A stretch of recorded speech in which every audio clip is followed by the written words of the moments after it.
Hello, hi to everybody. Hi to everybody who's joining us for this session on our channel. My name's Ema and I'm also known as Reiki Emma, and I'll be your host for today's session. I'm joined today by Tanvir Anwar, who is the holistic home healer and who is a spiritual seeker, and I want to say expert. Although you're a spiritual seeker, you're an expert in lots of different areas, and we have some areas that our expertise kind of crosses over, but we are very much on the path to learning, developing, growing. So yes, we're here today to talk about a little bit about some questions that people quite often encounter and ask in the early stages of their spiritual journey. And we're going to just kind of draw out a few of those and look at them from our different perspectives, because there's never just one way of looking at these things. There's always, it really depends on your background and your experience and your journey. So it can be so beneficial to get different points of view, because mine will resonate with some people and Tanvir's will resonate with others. And so, yes, we're going to talk about this subject today. So, Tanvir, is there anything you'd like to say before we get started? Thanks for having me, Ema. So today we will discuss about the spiritual progress for a beginner, and the topic will be mostly on what the hardship they're facing. So we have prepared some questionnaires. So if our viewers wants to add some more question, they can drop their question in the comment section. We will get back to them. Yes. Yeah. And that's the comment section is just awesome, and we love questions. So anytime on our channel, just pop questions down there. Like and subscribe so that you get updated on new videos as well, and also on when your questions receive a response. So yeah, and who knows, if you put a really challenging and interesting question down there, we might feature it for one of our future recordings. So would you like to kick off with the first question, Tanvir, or shall I? Yeah, you can carry on. Yeah, okay. So question number one, what is the first simple thing to do as a beginner? That's a really good one. Yes, that's a very good question. So I would suggest our viewer to look our previous recording where we have talked about spirituality and dowsing. So it would be easier for them to get a grasp on what is spirituality is. So today, right now, we are focusing on what the hardship a beginner faces in their earlier stages. Because it can feel quite overwhelming, can't it? Yeah. It's So such a big subject. Where to begin? I was just thinking that where to start. So let's focus on something, my own opinion, which I have faced in my earlier stages. So one thing I must say that people should begin with a very open mind of thinking and Yeah. being non-judgmental view Yes, to themselves. to themselves, to others, everything. Yes. Because generally what's happened, we people are too much used to in judging others and ourselves as well. We don't focus on what we need to focus. It's a distraction, isn't it? It's a distraction, and also it's something your mind is going from here to there to here. So it's making you busy all the time, Yeah. and it's not producing anything productive. No, it's not. And our perspective is always going to be imperfect. So this idea of judging and categorizing and putting in boxes, it's never going to accomplish anything. It's Right. never going to be accurate. And even if we did have all the wisdom and the knowledge and the insight and we were able to do that, what exactly would that benefit anybody? So yeah, judgment as well starts with the self, doesn't it? It really does. All of these things start with the self. So we really have to heal our relationship with ourselves and develop loving kindness and compassion and tolerance of imperfection in ourselves, so that we can start on this path, and so that we can let go of judgments of others, because our relationship with ourselves, I believe, sets the tone for every other relationship. So always start with the self, and always with kindness and tolerance, as though you're dealing with a child who's quite young and doesn't understand, and you need to be quite gentle but firm. Right. Yeah, you're absolutely right. I just want to say one thing here. Mm-hmm. Most of the people tries to think that now I am in a very early stage of the spirituality. So what one thing I need to start is like doing meditation. So Mm, they just get jump into the meditation without understanding the full context. I think a preparation is needed. So yeah. at that stage, I think that non-judgmental view on yourself and how you are thinking about the others, that's the main thing. So Yes. it's like if certain thing is happening surrounding you, just don't put a thought that it's good or it's bad, or I'm Mm, doing good thing, I'm doing bad thing. Just don't focus on that particular type of opinion, rather no. than focus that what is happening and why it is Mm, happening.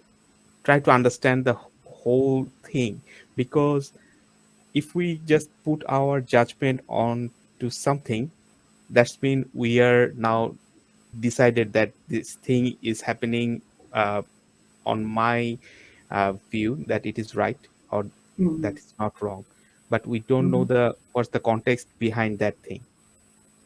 Yes, Yeah. and it stops us from being present. That's Right. absolutely spot on, Tanvir. It does Yeah. stop us from being present. It's as though Yeah. we've put it in the box, and now we don't have to think about it anymore, isn't it? Right. And we do need to still be present with things, and Hmm. not just decide that we understand them and not have to bother anymore. Right. That's the opposite of enlightenment. We have to be, and the opposite of spirituality. We have to be able to be present with Right. everything that's going on. Yeah. So yeah, thank you for that. Yeah, That's just want to yeah. add one thing along with that, being in the present. So Mm-hmm. when we are non-judgmental, being in the present, that also increase our awareness, which is too much crucial for the growth of spirituality. If Mm-hmm. we're not aware about what's happening surrounding us or what's happening inside me, if Mm-hmm. we cannot sense those type of feelings, then it Mm-hmm. might be difficult to progress. Yeah. Yeah. And we have to be able to be patient and sit with Right. discomfort around those things, because it's not comfortable. And as human beings, we want to just skip to the end all the time, don't we? There's this tendency to, we want to envisage where we want to be, and we want to figure it all out, and then we want to zoom forward in the storyline and just be there and not bother about much of the in between Right. stuff. Yeah. But I get the sense that that comes from our kind of I don't know, that the aspect of humanity that Hmm. is kind of the more spiritual side, ironically, and this may be a little bit of an advanced thing to Yeah. come out with at this point, Yeah. but I'm just going to say it anyway. Okay, so um, and quantum physics says that everything and everything kind of exists in all of its possible permutations in the quantum field at once. Everything is true, Right. everything is already there. Yeah. But as human beings, we are not in the quantum field in our bodies.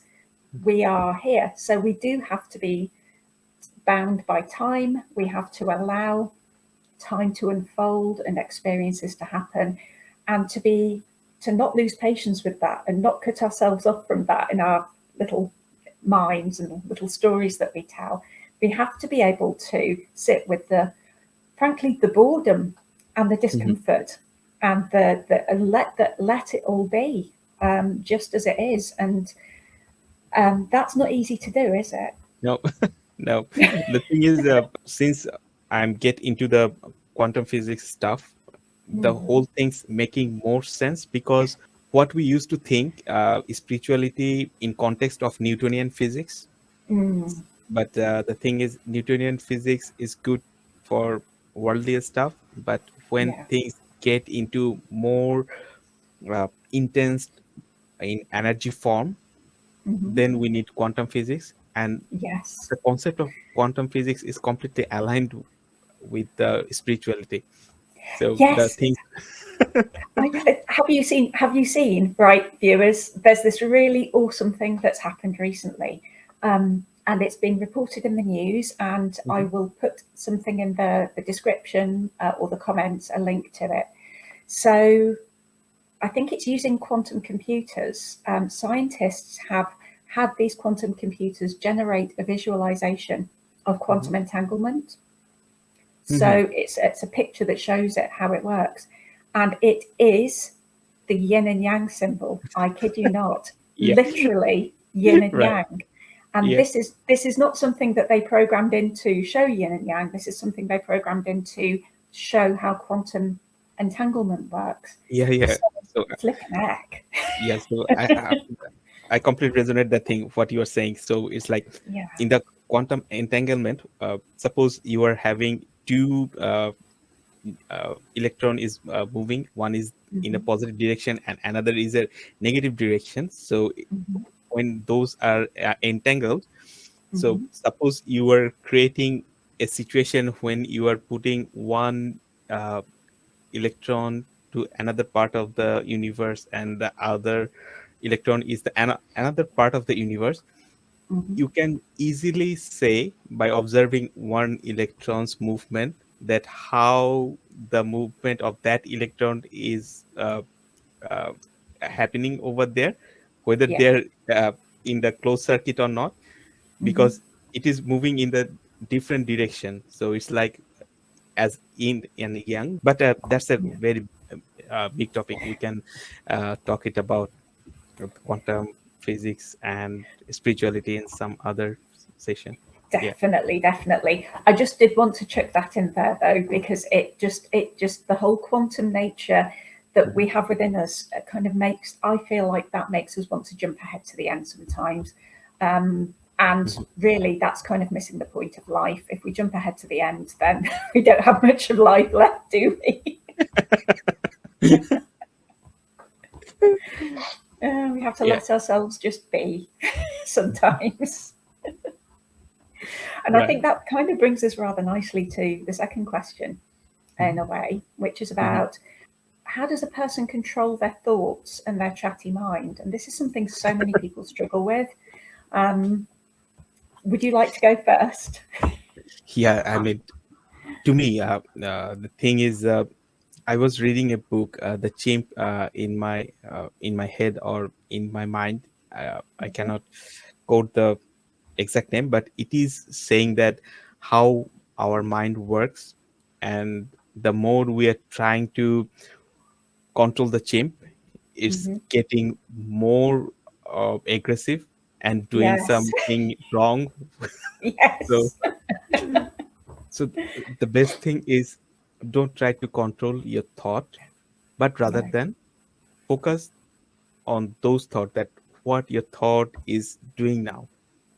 So Hmm. over the time, when you are going to focus on your thought, those thought will come into a plain shape. So you will feel that it's not moving or it's not chatty like before. Hmm. Hmm. So it's getting calm and quiet day by day. And that's the golden moment which we are trying to achieve. Hmm. I mean, whether you are a beginner, whether you are intermediate or expert, the main thing we want to make our mind or program our mind in such a way so that our conscious thought can control that particular thought process without getting deviated. The main thing, let's not try to control it, but rather than Yes. try to focus on the thought that what it is doing. The Yeah. more we try to focus on our thought, we will see that it's uh, stop its naughty movement, which it shouldn't shouldn't do. And to achieve that thing, I think meditation is a very good practice. Mm. And if we continue with our breath work, uh, meditations, yoga practice, that will also help a lot to make our mind calm day by day. What's your thought on that? Yeah, I'm with you on that. That's a really nicely that's really nicely summed up. Thank you, Mhm. Tanvir. One I've this is something I've come across in lots of different areas of my life and my work and my spiritual path. I've heard it described as basically that the brain is part of the body, but the brain produces all of these thoughts, a bit like a gland produces hormones. It's what it does. It produces thoughts, and they are actually part of the body's way of keeping everything, keeping homeostasis, keeping us healthy and alive. So, certain states within the body or environment will provoke certain thoughts in the brain to prompt us to do something. So, for example, if we are feeling cold, our brain, as part of the body, Mhm. might kind of give us thoughts which are quite gloomy and sad to make us want to snuggle up in a jumper and get warm again, and that will then bring up the body temperature so we feel better.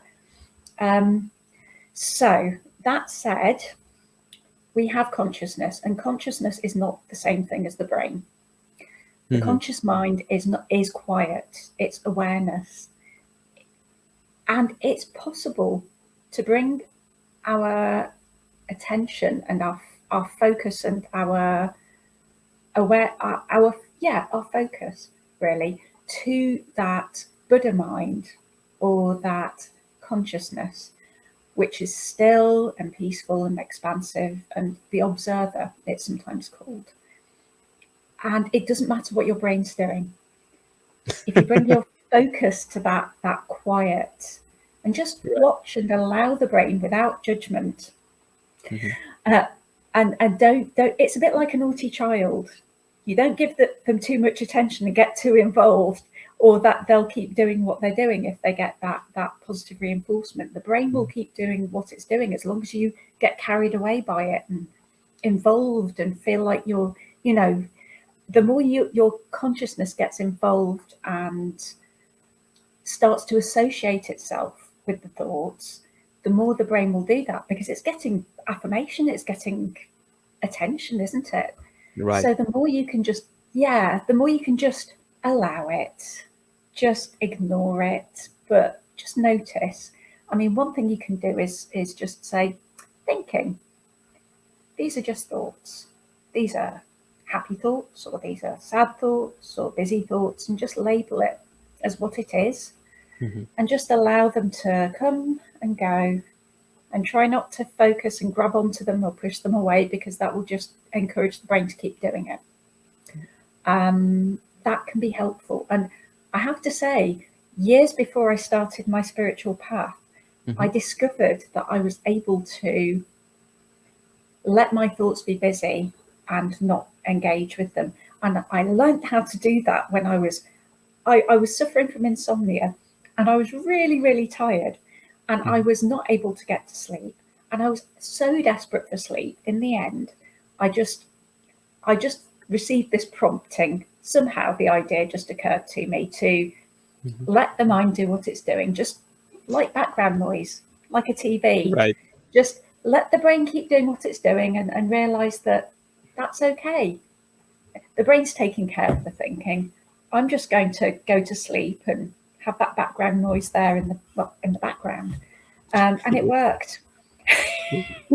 Very well explained. You're absolutely right. So even if not being a spiritual person or whatever, if someone is facing this kind of mental anxiety or something, Mm. just try to focus on what your mind do, but not get entangled with those thoughts.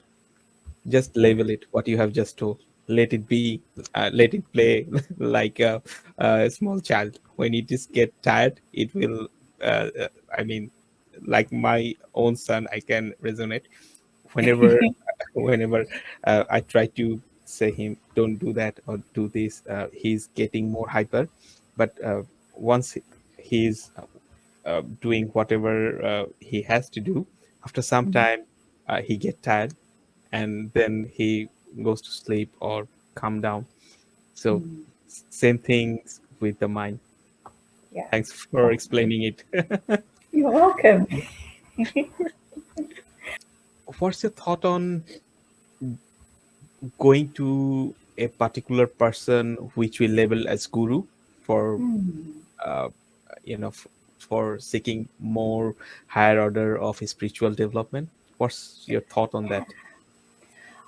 I think that this can be really helpful, but I think it's maybe a good idea to avoid getting too attached to just one guru for the whole of your spiritual journey. Mhm. Um, that said, I think if you find somebody who resonates for you, and this is really crucial, this is something that I've done when I've um, found a Reiki master to study with, and I guess that's my nearest equivalent, really. Mhm. I have had three different Reiki masters that I've studied with. Each of them has been very different, and has each of them has been exactly what I needed for that stage of my journey. So I Mhm. listened to my own intuition. I did my homework. I spoke to them. I after I'd read their website, and I kind of listened to my inner guidance as to which of them would be able to help me and would be right for me at that point. I think one of the things that having a spiritual teacher can be really useful for and really helpful for is that mentorship, Mhm. um, that also that sense of community and being able to bounce your ideas and your thoughts and your experiences off somebody else who is Right. more experienced, yeah, and who has more experience to draw on from a similarly resonating place. It kind Mhm. of lands more easily, and it can be more helpful. Um, it's also really important, though, not to get too attached to that person having all the answers for us. We still need to always rely on ourselves and always be true to ourselves and our path, as Mikhail Usui said. Um, so you need to be your own guru, but also seek and receive kind of guidance and help and community on your own terms when it feels right to you to do so, I think would be my suggestion. Yeah, you explained it uh, so well. So to me, I want to express my own opinion in a different way. Please do. So so to me, I mean, the definition of guru is a little bit intense. So it's like guru is something who should be admirer more than your father. Mm, He should be like something, he should know you better than your own self. But the mm. thing is that finding that type of particular guru is like finding a needle in the hay. Yes. but whatever you just told is like a spiritual teacher or a mentor. So I am absolutely agree with that part, because Mhm, I also have a mentor, and I also went to different type of mentor for different kind of esoteric teachings, not mm, only esoteric teachings, even till now, for personal life development I goes to different kind of teachers. Going to teacher is absolutely fine. Listening to the gurus who are saying lots of things. I mean, none of us you will found that in the channel, in the YouTube or in other source of media. You will always found that they're giving you very valuable information. mm, So try to perceive those things. Try to receive all the good things what they're throwing. mm, But it's a good thing to take someone as a mentor who knows their domain better than you.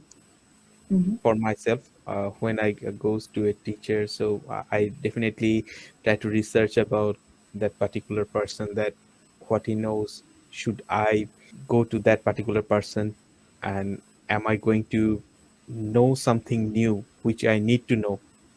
So when my mm, intuition supports, then I go to that particular mentor or to that particular teacher. mhm, But I don't take someone as my guru as a granted. So I am from Bangladesh, and you know that in that region, the Asia region, there are lots of gurus over there. They have lots of disciples. So what I have seen that they're taking them as a master and they become a slave to that particular master. So the thing is, a guru should be someone who don't want to make you a slave for mm, his own good. In mm, most of the time, you will found that the disciples are dedicating their lives as a volunteer for that particular organization. mhm, And I have seen that people dedicated themselves to that particular organization, mhm, which they're saying that it's a spiritual organization. They are not achieving something which they're expecting, mm, that they will learn something very esoteric things like the power of manifestations, or uh, achieve lots of energies to mm, manifest and use those sort of things. Different people have different kind of intentions, so they have mm, those type of intentions, and they devoted their whole life for that particular guru and mm, for that organization. But at the end of the day, most of those people will found that they have achieved nothing right. in the way of spirituality. If you say about in the way of spirituality, in the way of their self development, they're not also earning enough provide food for their own family. That's So it's, terrible. yeah. So Mm, to me, yeah, if you find a guru who is like more than your father, who knows your condition before you tell them that what's you are going through, mm, definitely you can take him as a guru. But yeah, apart from that, just don't jump on some master who is saying something very good and motivating, giving some motivating speech, and take him as your guru and giving the full power to him or yeah, her, and you have no control on your process, that what you are going to achieve on. yeah. So yeah, so try to avoid that particular scenario, but Mm, always look for a teacher. I am very much into that, because when I have to transform myself, I don't take the only information of the any particular content. So I'll try to learn from someone who is a master on that particular domain. mhm, And what I have found that a teacher is always ready to help you, what they're committed to help you on that particular domain, mm, but they are yeah, not pushing you to give your power, to give your control to them, so that they can mm, control you in a different way. Do this or yeah, do that, don't do this or that, or dedicated your whole life for me. So he or she is not asking those type of things. So try right. to, it's always good to look for a teacher, but if you're looking for a guru, be careful. Yeah, But if you can find a guru, a true guru, then you're really blessed. yeah. Yeah. Thank you, Tanvir. Thank you. That's Thanks. really valuable advice. Mm, I feel like worthy teachers and true teachers and people who are truly spiritual don't try to take other people's agency, don't try to control other people or gain power over them. It mm, shouldn't be about power. It shouldn't be about one person controlling somebody else. It should never be about that. It should be about empowering people. right. We're all one. People shouldn't try to set themselves up as being better than or more worthy than, or having other people, or having other people in their debt. That's not what spirituality is about. That's just the opposite. And that really does bring us perfectly to the next Mhm. question, which is about ego. So, without further ado, the next question is how to let go of my ego. And this is quite an interesting one. I'm really interested to find out what you think about this, Tanvir. So, you please. Yeah. So before letting it go, someone need to understand what ego is. So Yes. if we don't understand what ego is, then if you just let it go, uh, it will not it will not go it by itself. Uh, to me, ego is something which is controlling your basic needs and protecting you from the your surroundings, Mm-hmm. and Yes, about it's the survival, isn't it? you're spot on that. So it's just providing us the basic survival mode, and it is always trying to protect us from any kind of scenario. So it's like I mean, in the caveman age. So if we go that further, we will see that they're mostly afraid of when other animals come to attack on their tribe or something like that.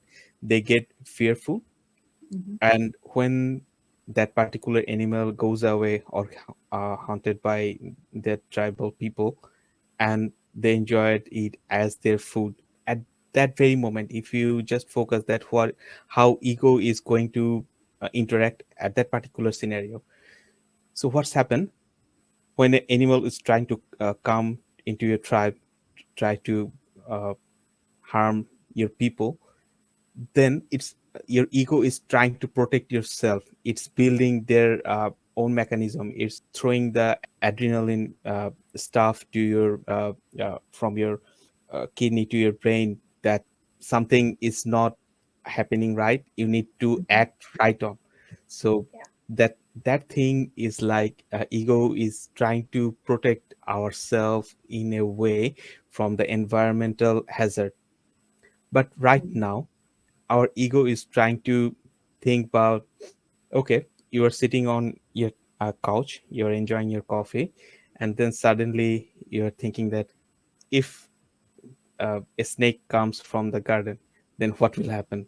So there is no valid kind of reason to think about that thing, but ego is trying to protect yourself over, I mean, it's like being overprotected for you Mm-hmm. right now. So it's trying to pushing you from your comfort zone to your backwards, so that Mm-hmm. you don't enjoy your life, but rather be in the fear. And it is happening due to our media as well, because they are bombarded with different kind of newses, and our brain perceives those news, and our ego is thinking that, okay, I need to fear, being fearful of all those things. So it's like the war might happen, that inflation will is going to do such and such, and Mm-hmm. my life will be doomed. So it is trying to build a mechanism over you to protect yourself, but in the long run you are the sufferer, because that's thing overthinking. So it is making you anxious, it is not going to give you any value. So No. I'm just pointing out ego in a sense where it is fear is in the control. Similar type of thing will happen when the ego will control on your greed. So it's Mm-hmm. like, okay, I have this certain type of things, I need more, and because I need more protection. So that's why that's a small particular food or a small particular resource is not enough for me. So I need more. Ego is jumping from one box to another box to make you feel like you are not sufficient. You are not provided from your divine. So it's like always trying to take the responsibilities. So ego Yeah. is working in that way. The main thing, if we identify our ego, that how it is controlling us, then it will be easier to make it neutralize. Mm-hmm. Not letting it go is like, okay, I don't need you. Now get rid of me. It's not happening in that way. It's going to be like, make your ego or that type of thought process, what is controlling you, you are taking control back from your ego, Mm-hmm. and let it be when it needs to be active. So Yeah. let it be there. to achieve that thing, we need to do some practices as well. First of all, for me, what worked like a charm is like grounding. Yeah. When I practice the grounding is, I mean, it can be meditation, it can be like walking in the park, or just being in the barefooted in your backyard. So Mm. what I generally do, so it's always helped me. So it's like all those all those detrimental thought process is going through my body to the ground, and it is sucking all those detrimental energies which are not needed right now for me. So that thing worked for me. And apart from that, meditation is a very good practice. Oh, yes, Yeah. very much so. And I want to say that when you will achieve the feeling of oneness, you are being with the one, the ego will never take control on you. So it Mm. will be there, but in a neutral way. Mm. It will work as it should be, but it will Yeah, not take control. yeah. So that is my thought. So I will Mm. say some other parts, but before that, I want to hear your opinion on ego. Thank you, Tanvir. That was beautifully put. That Thank you. covered such a lot, and it was awesome. I would like to say a couple of things about Mhm. that first example you gave. So, the idea of the whole fight or flight Yeah. kind of state of being triggered and Mhm. being an autopilot, not being present, that goes with fight or flight or freeze, I think is another way of putting Right. it. And it's when the way it works physiologically, coming into my meditation teacher realm Mm. now, is that the amygdala, which is a small almond-shaped bit of Mhm. the brain, Mhm. when we're triggered by something that's unfamiliar or that the body perceives as danger or the brain perceives as danger, Mhm. it takes away control from the prefrontal cortex, which is the seat of higher thinking, and it gives it to the amygdala, Mhm. which is all about survival. And it's the amygdala that gets the adrenaline going, and then the cortisol, and that kind of releases extra um, sugars that have been stored by the liver. And it increases the heart rate, it makes us sweat. All of these things are physical ways to keep us safe from physical danger. Um, they're very uncomfortable, but they are designed for us to be able to run like the clappers to get away from the danger, or to stand there and fight and tough it out, and to be super reactive, immediately reacting without giving any thought or consideration to what we're reacting to. So we can become very easily angry or irritated, um, and when we are quite often getting into these triggered states, or where the amygdala is taking over and the ego's taking over, that means that the brain just kind of rewrites its wiring, so it's more likely to happen more and more easily and more often, and we'll find ourselves getting into this adrenaline fueled state more often than not, and we'll kind of feel like we can't do anything without it. Mhm. I've been in that position myself when I was much younger.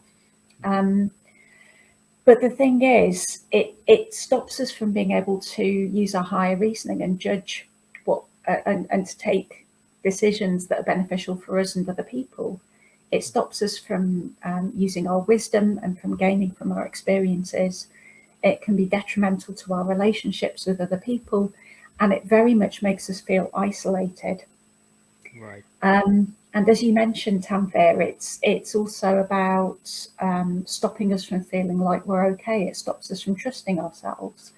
Um, and one way that the ego, this form of ego as well, has been described to me in the past, which is a way I really like to term it myself, it works really well, is little me. It's that part of us that is associated with that, but that doesn't like the unknown.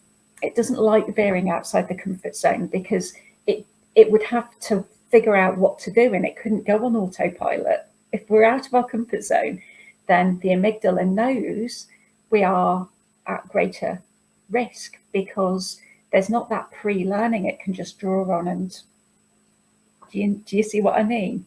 Right. So Yeah. that programming then becomes dangerous. So little me likes us to, oh, I can't do that. Oh, it's only me. Oh, no, I'll just stick to what I know. That's what I'm good at. And that stops us from progressing, from learning, from evolving. It holds us back. And as you said so rightly, grasping at things, wanting more and more. Again, if you look at the flip side of that, it comes from this sense of lack and not enough, and this hyper competitiveness that has to exist then, because when we want more and more and more, it's taking it from other people. Right.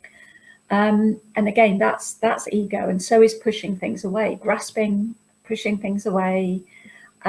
These are all part of the ego response, and they are nothing to do with presence. They are nothing to do with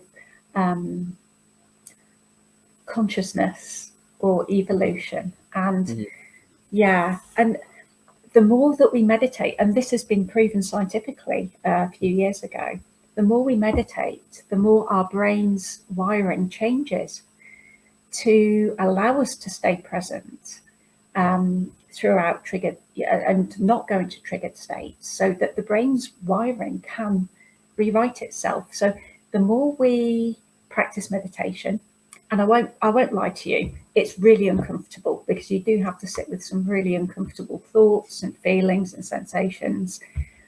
But the more often we do that, without judgment of ourselves, and just being patient and coming back to the breath, for example, to an anchor, and to presence through the breath or whatever, then the more we're training ourselves to be able to be conscious and mindful and present, and we are increasing our capacity for growth in that way as well.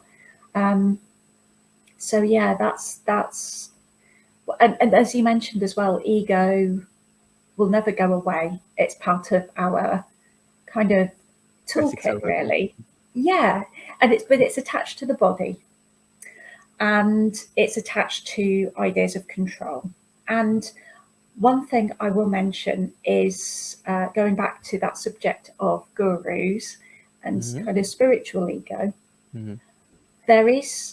There are spiritual paths that have existed and that still do exist, kind of more esoteric realms, which are more to do with the ego, and kind of developing the ego and the will, the internal will, as a power source. Really, it's tapping into the ego and the will rather than having this oneness. It's about asserting and controlling and domineering and dominating.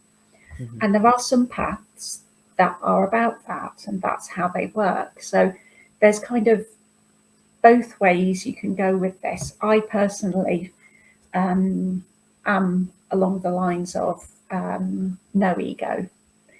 But I guess there are also situations, thinking about it, going to my Reiki reading and training, where you do have to protect yourself from, I won't say from danger, but from danger, or you might have to protect others from difficulty or danger, or people who want to take advantage and to try their luck. And in those situations, having kind of a strong ego or persona to draw on can be helpful to basically to keep time wasters at bay. It's being ferocious and fearsome and somebody not to be crossed. Energetically can be helpful. And I'm going into something I read here by Franz Steiner, the great Reiki master and author, who is from the International House of Reiki. He's one of the co-founders of that.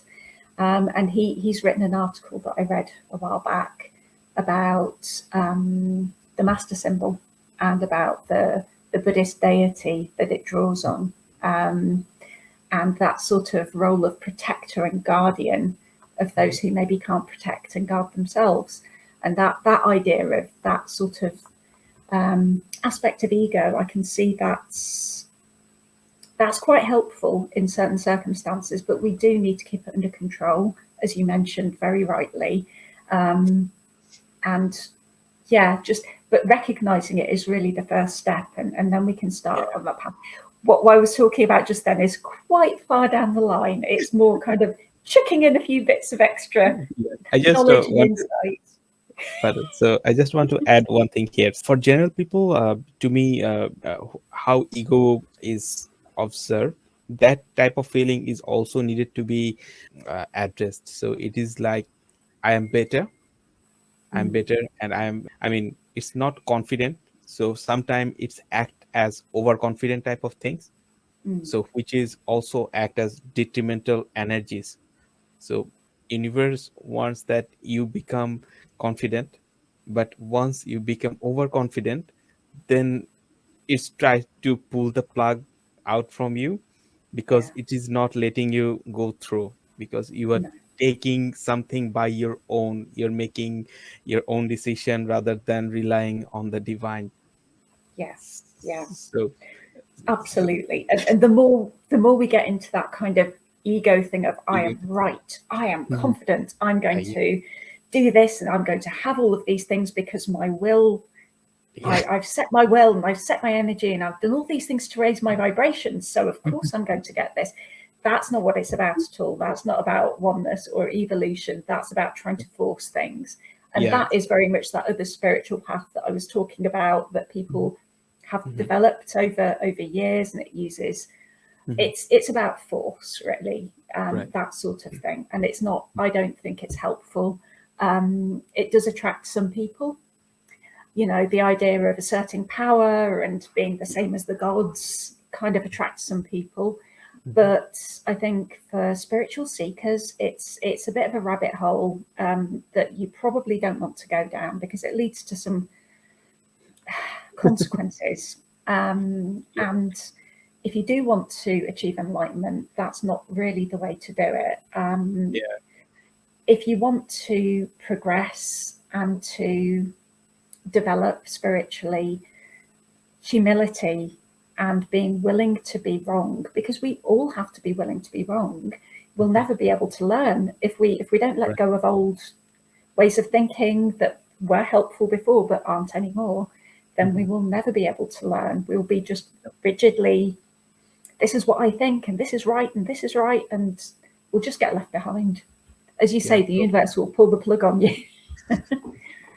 So yeah, the thing is, like, we always need to be like an empty cup, so that Yes. information can get in. As long as we are being empty cup, we can be filled with new informations. But when the cup is full, it's like, okay, whatever I know, that's enough. I don't need any more new information. At that very moment, you are just cutting yourself out from the universe to Yeah. get something new. That's it, because that Yeah. knowledge that you've had has been Yeah. relevant to you at that stage, and there's always more to learn. There's Mhm. always more development, growth. It's Right. like layers of an onion, Right. isn't it? You kind of you peel away one layer and then you find the next, and it's similar but it's different, and it's layer upon layer of understanding, and understanding not just in the brain kind of sense, understanding in terms of insight and evolution of your consciousness. Right. And you can have the same learning come back over and over. I've had this so many times. I've gone back and I've read a book that I read just after my Reiki 1 attunement, the first time I had my Reiki 1 attunement. Mhm. I went back and read it, you know, about a year later, and I Mhm. couldn't believe it was the same book. I had no recollection of having read these insights, because what I was gathering from that book and from what it contained was totally different, because I was at that different level and I was able to glean so much more. So there's always new stuff to learn and to receive. As we grow, our ability and capacity to perceive it and receive it increases. So there's always so much more, and just don't cut yourself off, because where's the joy in that? Yes. So the thing I have seen, the people who are more humble, who are less egoistic, or like the ego is not in control on over them, so they're achieving success in spirituality, not only spirituality, in their life, in a more easier way than those people who are like, no, I am something, or I know many things. That's the thing that I can't be wrong. In compared to those people who are humble, people who are open to learn new things or adapt new things, or looking or observing other people in a non-judgmental view, they're progressing way faster than those other people who are thinking in the different way. Yeah, Yeah. absolutely. And it's a lot easier as well for your, I think, for your integrity Mm-hmm. and for your soul, Mm-hmm. because it's based on compassion, and it's based on love and trust and oneness. And it's not some it's not the sort of thing where you'll have to sacrifice anything that's valuable to you. You're Right. just becoming closer and closer to source. Whereas I think if you follow a path that's about gaining by ego, Mm-hmm. and by bringing things in and by grabbing on to control, you will ultimately have situations where you'll have to choose. I can imagine where you'll have to choose between what you know is right and what you want for yourself, Right. you know? The kindness and the act like I need to serve others, that makes a person more humble, less egoistic. The thing is, kindness, the love, and the compassion is the source of everything. So Mm. when you have that kind of belief, I personally believe that ego will not be able to control on us. No, absolutely. Absolutely. And being soft like the water. The water is the softest of the elements, but it's also the one that, in five elements theory, Mhm. that follows, it's fluid, and it's also the strongest. Mhm. If you imagine a tidal wave, but also a pond that's so gentle, it embodies chi. Chi moves through it, and that it follows and gives form to chi Right. a lot more easily than other elements do. Right. So yeah, if you can be soft like the water and flow with it, and flow with the universe, and realize that we're all one, and tap into that. That's for those of us who are spiritual seekers, who are doing it for the thing itself, not for self-aggrandizement, Mhm. who are leaving ego behind. That's what that's all about, really. So, right, yes.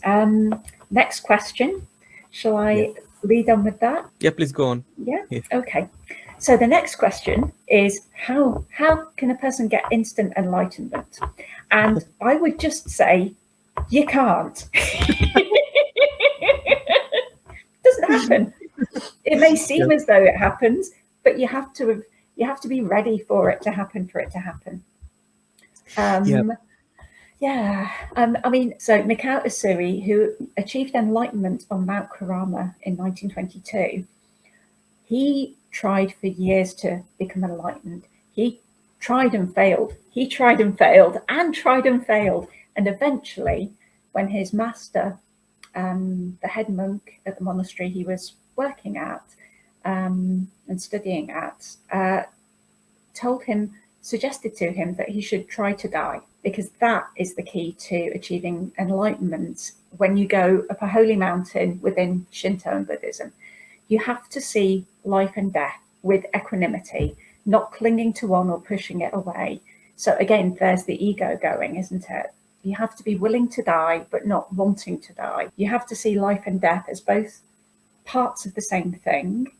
And it's only when you are truly ready to embrace and release both states that you will be able to be enlightened. So many of us in our day-to-day lives, if we've been attuned to Reiki, for example, then we have glimpses, we have experiences that show us aspects of that enlightenment and what Mikhail Usui gained from that enlightenment, we are able to witness and experience those things for ourselves. But we do need to put in the work. And if we are to achieve full enlightenment, it's an ongoing process. Reiki helps us, but it doesn't take away that need to make that journey. And if we aren't willing to put in the work and to take the journey, if we want to take a shortcut, then we're never going to get there. I mean, Reiki gives you a boost, but it's a bit like somebody, were you ever at school and there was somebody there who was really brilliant at music, and somebody would bring them a musical instrument and they would pick it up for the first time and they'd be playing tunes out of nowhere, and it's like, wow, how did they do that? They get to a certain stage and it's been really, really easy. They get to a certain stage and it's no longer easy, and they have to start putting in the work and the practice that all the other people who've been learning have been doing up until that point. And it's at that point that they then have to start putting in the work and deal with that ego thing of, but I've been fine at this. I'm great at this. That's who I am. This is part of me. They've seen themselves in terms of always being able to do this thing better than everybody else. And then they reach a point where they have to start working, and a lot of them will kind of fall back, and those who've been working and struggling will overtake them because they're used to doing that hard work. They're used to the path. The path will start at some point. And if you know that at the beginning, you won't struggle so much. I think for some folks, they think that Reiki attunements are all you need, and they really are not. It's all you only get out of it what you put in. Right. And I think that's when people hit blockers on their path. Does that make sense to you? What do you think, Tanvir? Yeah, I have a different kind of thought on enlightenment. So it's like, to me, if you are saying that instant enlightenment, which people are looking for, that some guru or some teacher will touch my pineal gland and then suddenly I will be in a bliss, and I will get all those information what I needed to know. Everything will be fall down upon me. So I don't think in that way. So what I feel, the enlightenment is a process in the spirituality. The way you are progressing in the path, certain kind of realization you will feel in every steps. What I have realized, so it's like a small particular things that is making your life different. So to me, for people like us, we can see enlightenment is like a achievement in this progressive path. So in the way we are progressing, so we are getting short enlightenment over the time. And yeah, in the long run, when universe wants to give something more, then it might give me the way you just told. But the thing is, our target should not be like, I need to get enlightened.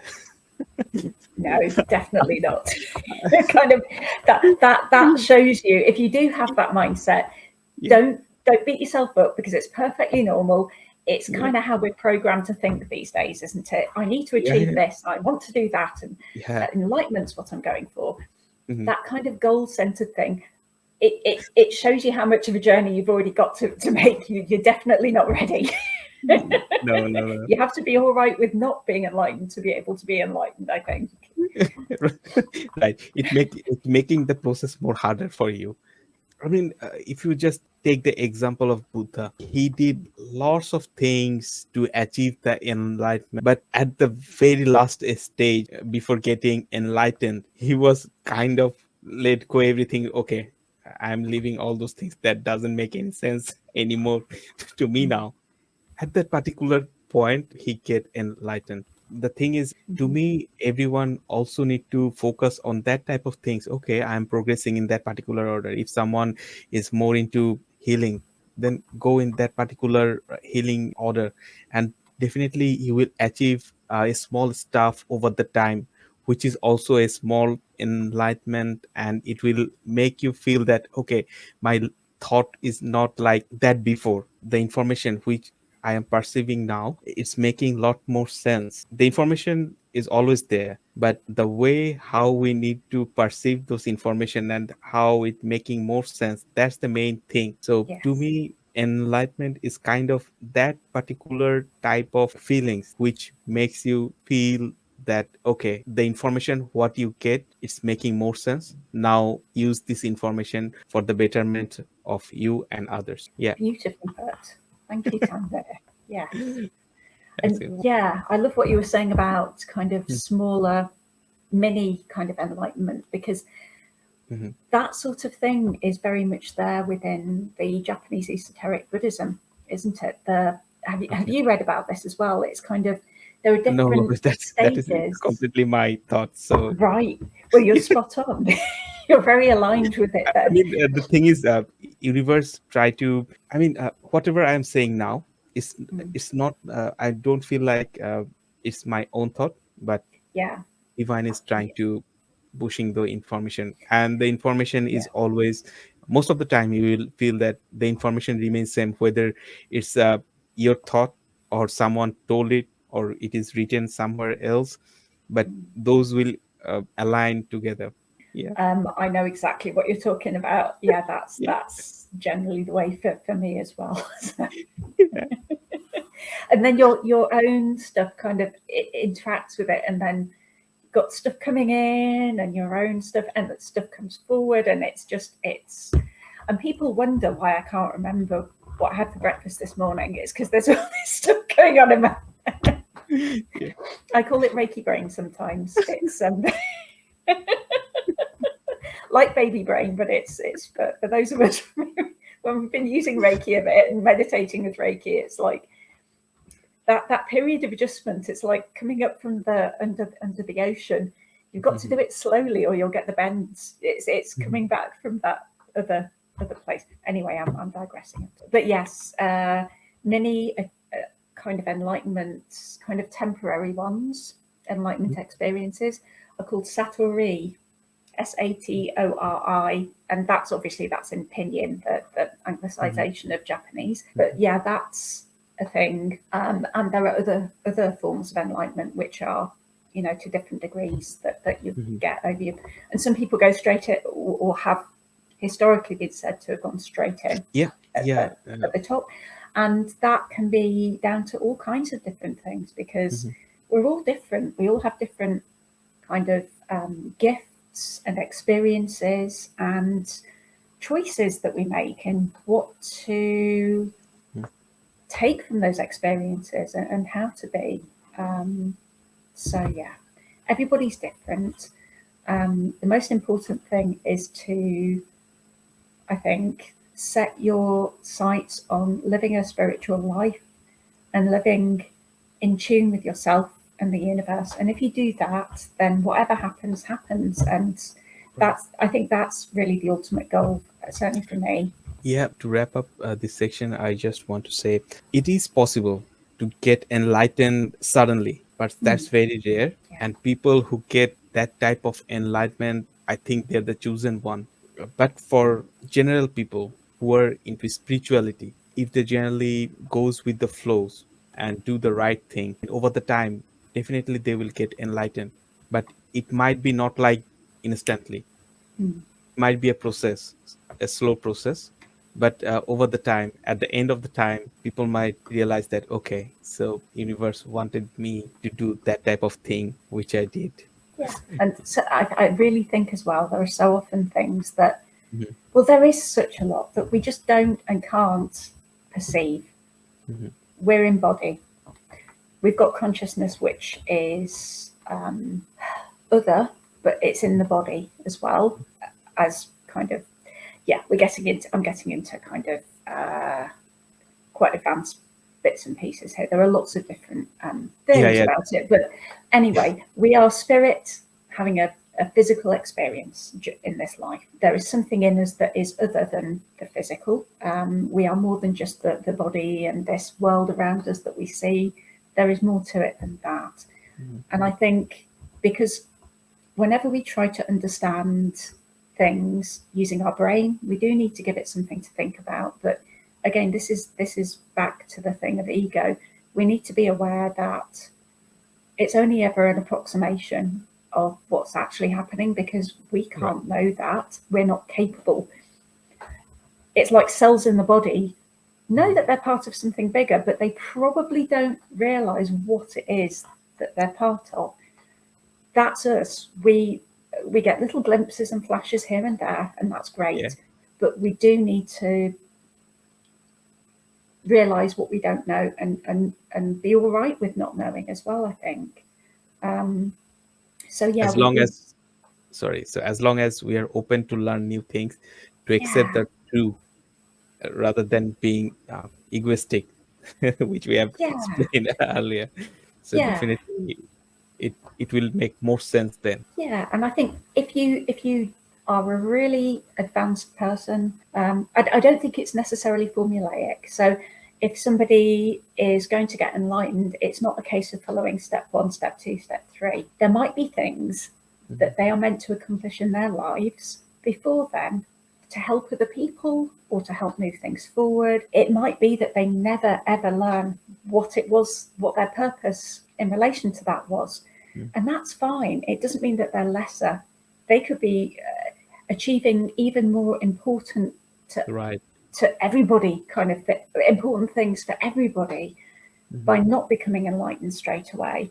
And they might not know that, and everybody around them might not know that. So it's really important not to look down on ourselves, or not to see it as a failing if you don't achieve enlightenment. Because it's not a race, it's not competition.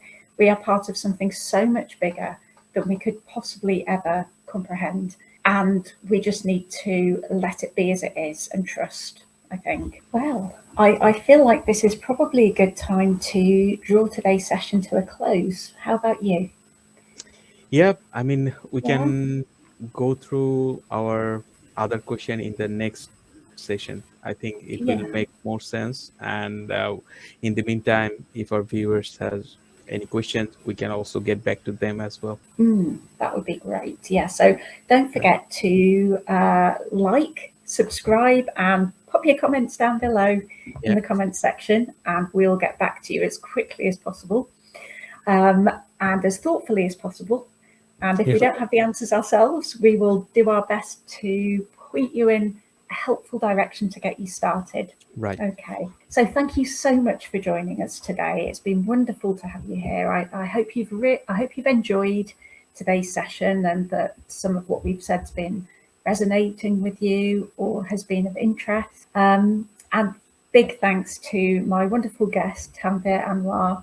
Thank you so much for sharing your wisdom and your knowledge and your learning, and yeah, really interesting and thought-provoking session today. I've really Right. enjoyed it. Yeah. Thanks, Emma, for giving me the opportunity to share my thoughts. Hope in the future session we will discuss more about some esoteric teaching as well. Absolutely. Yeah. Forward to that. Okay, well, take care. And as always, stay curious. And yeah, see you soon. Yeah. Bye.